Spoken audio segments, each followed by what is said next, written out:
Merhaba. Bu videoda denizcilik dünyasının olmazsa olmaz kurallarından biri olan denizde çatışmayı önleme tüzüğü hakkında konuşacağız. Hazırsanız başlayalım.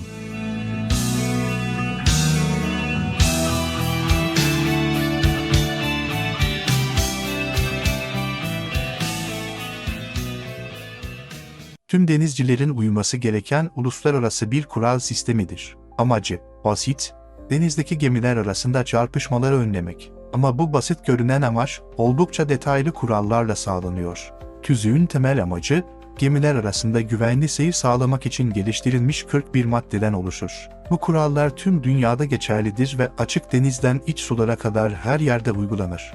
Görev dağılımı, gören ve yol veren kurallardan biri, hangi geminin yol vereceğini belirler. Örneğin bir yelkenli ile bir motorlu tekne karşılaştığında genelde motorlu tekne yol verir. Ancak bu, her durumda geçerli değildir. İşte bu yüzden kuralların detaylarına hakim olmak kritik öneme sahiptir. Görüş mesafesi azsa ne olur?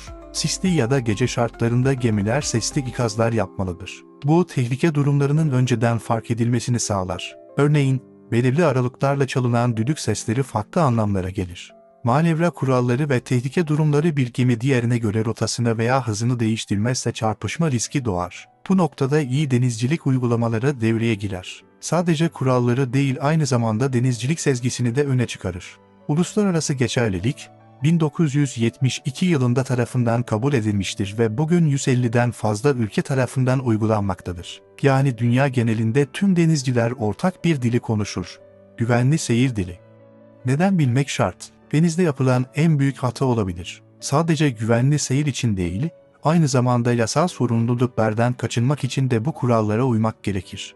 Bir gemi rotasını sabit tutarken diğeri hızla yaklaşır. Yol vermesi gereken gemi durmazsa çarpışma kaçınılmaz olur. İşte bu yüzden gözlem, iletişim ve bilgisi hayati önem taşır. Denizde profesyonelce hareket etmek, bu kuralları bilmekten ve uygulamaktan geçiyor. Denizde çatışmayı önleme tüzüğü yalnızca bir tüzük değil, aynı zamanda denizcinin en büyük yardımcısıdır.